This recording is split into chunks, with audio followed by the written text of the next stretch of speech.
Mon colonel, je vous laisse vous présenter. Oui, mon nom c'est Adam Diop, je suis l'ancien chef de la division médias et stratégie de la direction de l'information et des relations publiques des armées. Mon colonel, alors, le mandat de Yaya Jammeh est terminé depuis minuit. Les forces de la CEDEAO sont stationnées actuellement au niveau donc des frontières de la Gambie et du Sénégal. Alors, est-ce qu'on peut attaquer? Quelles sont les stratégies militaires qu'il faudra faire pour prendre Yaya Jammeh et qu'il n'y ait pas d'effusion de sang? Oui, il faudrait d'abord saluer la stratégie qui a été utilisée par le gouvernement du Sénégal. Parce que dans ce cadre d'action-là, il faut d'abord définir le cadre d'intervention. Et il y a un principe intangible qui veut que pour toute intervention, qu'on puisse légitimer l'action de la force et qu'on puisse accorder à la force une liberté d'action. L'intervention a été légitimée par le recours à la CEDEAO, à l'Union africaine et à l'Organisation des Nations Unies. Maintenant, la liberté d'action qu'on doit accorder aux forces dépendra de la situation sur le terrain et de la nature de l'ennemi et des détails de nivellement et de planimétrie qui figurent dans le territoire gambien. Alors, l'armée sénégalaise est très bien outillée et étoffée. Je veux dire par là qu'ils ont qu'elle a du moins les moyens nécessaires pour mener beaucoup de types de missions. S'il s'agit d'une extraction de Jammeh ou en tout cas de traitement d'une cible identifiée, localisée et répertoriée, donc ils sont outillés pour le faire. Mais ce que je veux dire, c'est que bon, une fois que l'ordre d'opération est donné, c'est le cas, les gens sont prépositionnés, il y aura l'ordre de conduite qui va déterminer en fait une mission qui sera fixée dans ses limites, dans les délais, dans espace et temps. Donc, cela dit, les militaires qui sont très bien entraînés pourront, en fonction de la mission qui leur est assignée, mener les actions sur le terrain. S'il s'agit spécifiquement, si l'option de détruire une cible bien particulière, les gens ont les moyens de le faire. S'il s'agit de faire un engagement classique qui va aller dans le sens d'une réduction, en tout cas, de Jammeh et de son entourage, les gens aussi sont outillés, ils vont pouvoir le faire.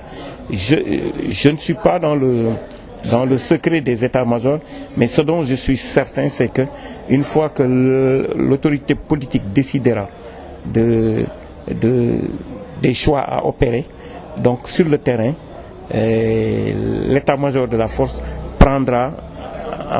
mettra en place une planification pointue pour amener les troupes vers l'objectif qui est déjà retenu.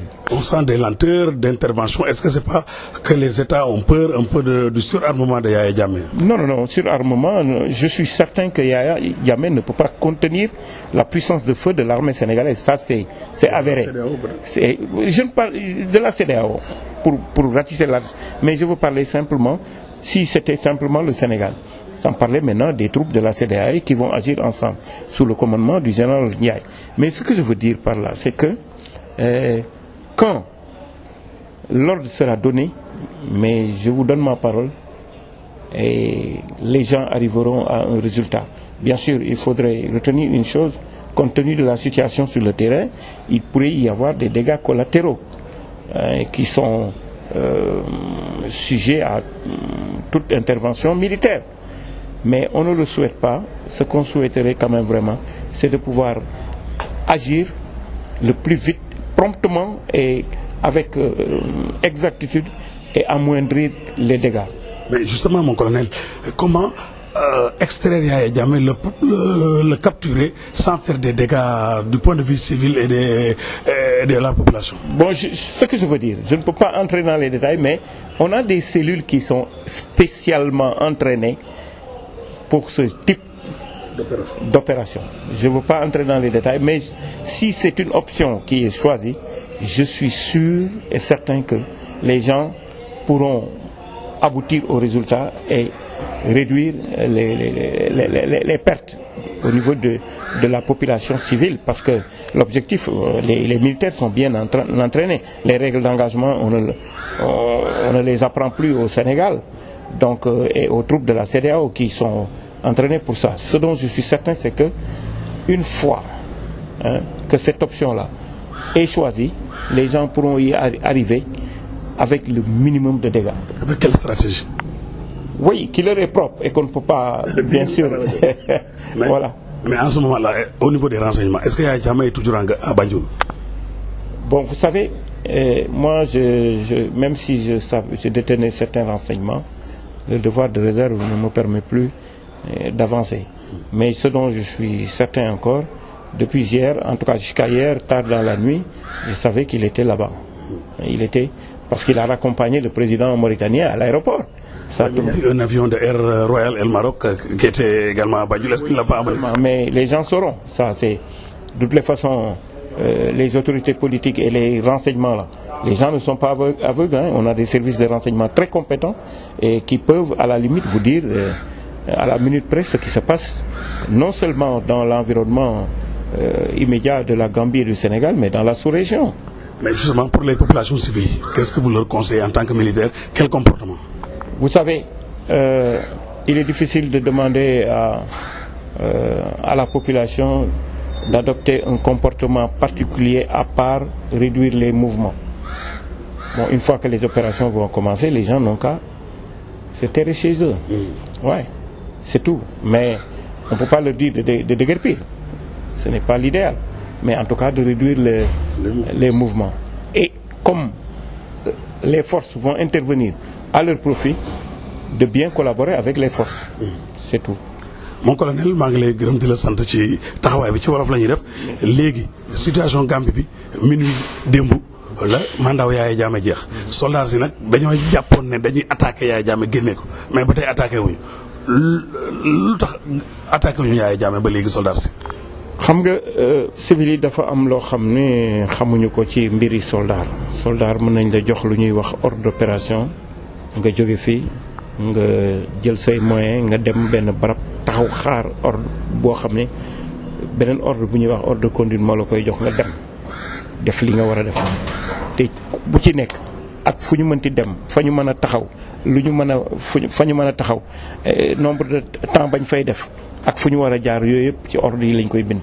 parce que buñ dañ naa laa jógeel fii demal par exemple telle place dama lay yónni nga dem dama bëgg nga dem nga bayal ma dama lay jox exemple nga bayal ma terrain course bi wala ña fa nekk nga dàq leen ñu génn waaye nag pour le moment njëkkal dem ba musante nga taxaw foofu nga xaar nga déglu mu demee ba musante taxaw yu mel noonu te booy dem musante fii ngay aw fii ngay nii ngay def bu ñu demee ba foofu nga taxaw bu ñu leen nag léegi nag demal parce que diggante bi ñu lay wax loolu mën na am ñooñu nga xam ne ñu nga ci biir course ba génn nañ fa loolu la ñuy wax ordre de conduite donc nouvelle situation la dañ naa la waa léegi gars yooyu nii lañ def nii la affaire bi demee léegi topp leen dàq leen ñu dem ñu nga ca ginnaaw R100 mais dàq leen ñu dem donc pour leeral rek la ma leen di jox exemple yooyu donc politique bi nga xam ne ñoom ñooy négocier politiquement ñoom li nekk ci biir ñoom ñoo ko xam soldats yi ñoom toppatoo ñu loolu xam nga li ñu toppatoo mooy lu gaa yi bëgg